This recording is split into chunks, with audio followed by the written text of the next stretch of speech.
It started with the sound of nails. At first, faint scratching, like someone dragging their fingernails across the inside of a wall. Emma and her boyfriend had just moved into their new apartment, a cheap but charming unit on the top floor of a building with history, but no reviews online. The landlord simply said it had been vacant for a few years due to renovations. The first few nights were normal, until the third night around 2:30 a.m. when Emma was jolted awake by a sharp scritch from behind the bedroom wall. It wasn't mice, it wasn't pipes, it sounded deliberate, rhythmic, human. She woke her boyfriend, but by then, it had stopped. Over the next few days, things escalated.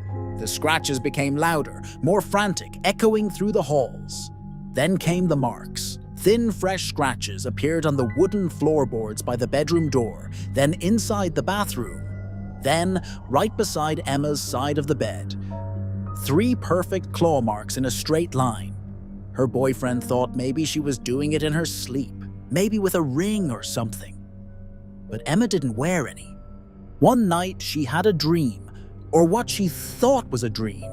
In it, she saw a girl, pale, long-haired, no eyes, just skin stretched tightly where they should be. The girl stood at the foot of their bed. Emma couldn't move, couldn't scream. And then the girl opened her mouth and said, "Stop locking the door." Emma hadn't told anyone that she'd been locking the bedroom door at night, not even her boyfriend.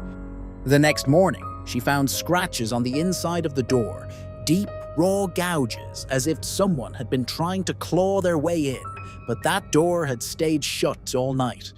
Or at least it should have. Emma's health began to decline. She stopped sleeping. She'd wake up with scratches down her arms, across her back. Once her boyfriend said he saw her standing by the wall in the middle of the night, just staring at it. When he called her name, she didn't respond, just slowly turned and crawled back into bed. They decided to set up a camera. What the footage captured was not Emma, not really.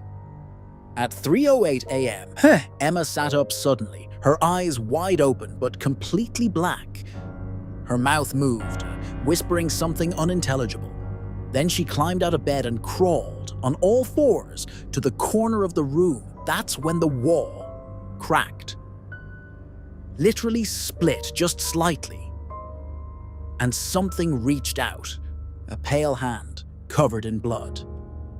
3 long fingers. Emma's body went stiff, and then she started scratching the floor, the walls, her arms. The next day they left, but the landlord stopped them. He demanded to know what they had opened.